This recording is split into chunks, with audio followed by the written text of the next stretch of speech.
Last Laugh. Last Laugh. In the song Last Laugh, I take a number of seemingly unrelated, random ideas. First Kiss, Second Opinion, Third House on the Left, the Fourth Estate, the Fifth Amendment, like different ideas. That Sixth Sense that I knew that you had. Seventh Inning Stretch, Henry VIII. It's just numbers, right? And whatever random image came into my mind, I captured it. And ultimately, as I'm out in the world and seeing things and how the light catches this old rusted sign, or how the endless line of shopping carts at Walmart capture the light of a winter morning that is unseasonably warm. Just these strange things, these strange coincidences, these strange connections, to me, is so clear that there's something going on that seems random but isn't, and that is delightful, and that it's like the universe is laughing with us. That's, I guess, the point I'm trying to make.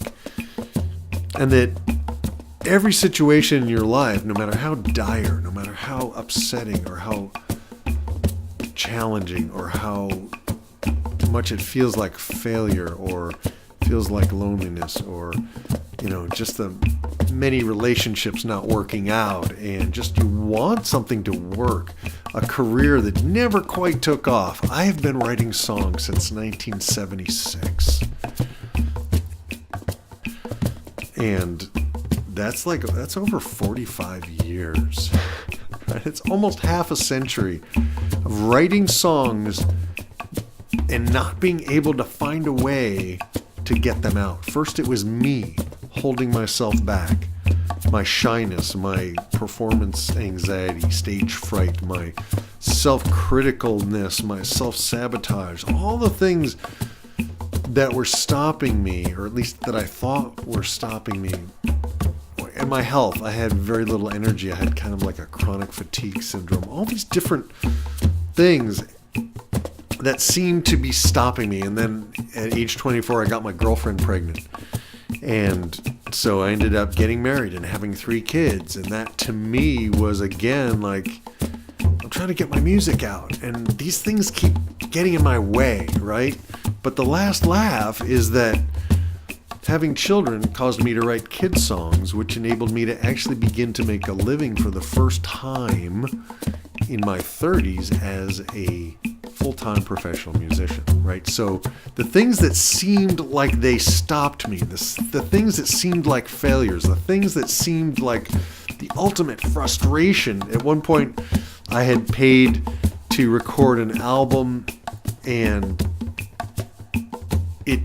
literally, I took it to this guy. This was the time of LPs, where they would have to take the sound and somehow convert that sound into a wax master, and they would use that master to press LP records.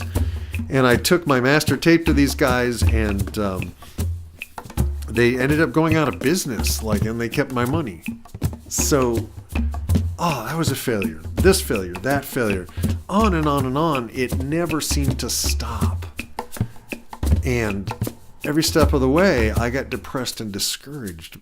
But what I'm trying to say to you is to remember to laugh. Remember to laugh at these things that seem like setbacks. Because looking back, every single failure, even the time I was homeless in New Haven, Connecticut, and ended up moving in with my sister, how humiliating, right? Led me to moving to Schenectady, led me to Albany, led me to this person and that connection, all the different things that have happened based on things that seemed bad at the time. And then you look back and you see how ultimately you will have the last laugh, because everything is part of a wonderful fabric, a wonderful story with lots of different threads being woven around your life.